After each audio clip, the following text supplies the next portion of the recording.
Well, it seems like the turf area is now the hottest new thing in our yard, quite literally. Welcome back to the 4th episode of our digital Cascade project update, where even the grass is playing with fire. Today we're going to be finishing up the massive back wall, the outdoor kitchen, and working on some problem solving. Let's get started. Here we have the back of the yard.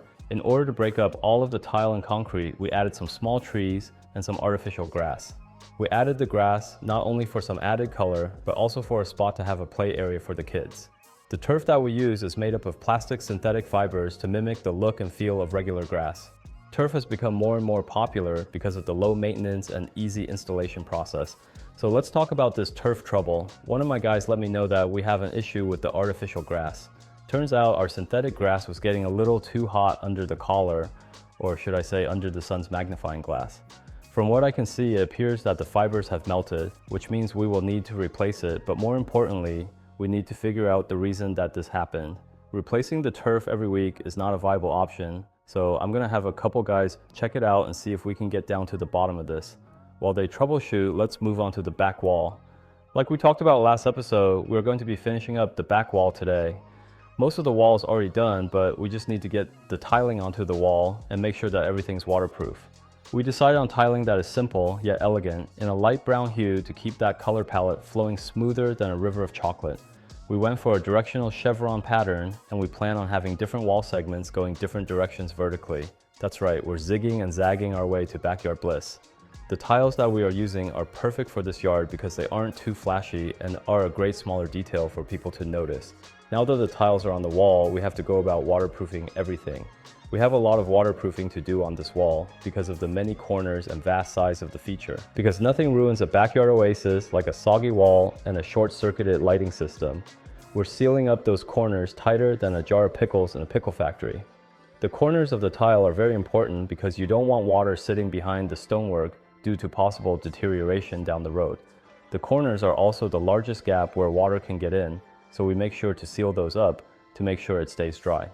Another crucial place that needs to be kept dry is the lighting system that's built into the wall. The LED strips are going to be in direct contact with water, and in order to keep them dry, we have weatherproof light diffusers.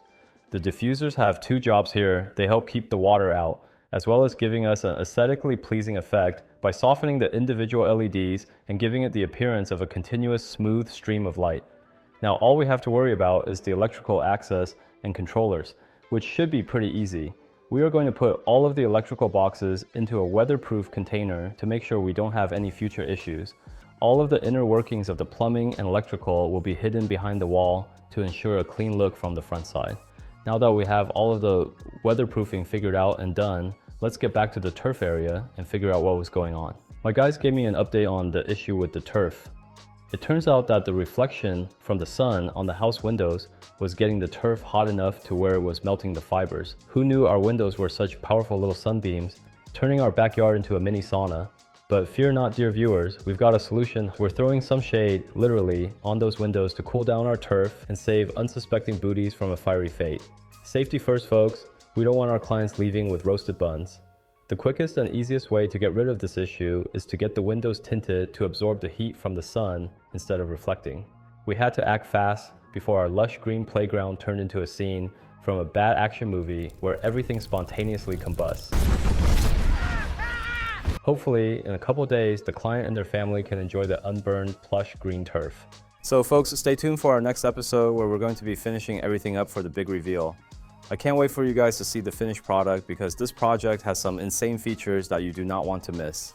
Trust me, it's going to be more jaw-dropping than a magician pulling a rabbit out of a hat, or in our case, pulling off a backyard transformation that will make you question reality.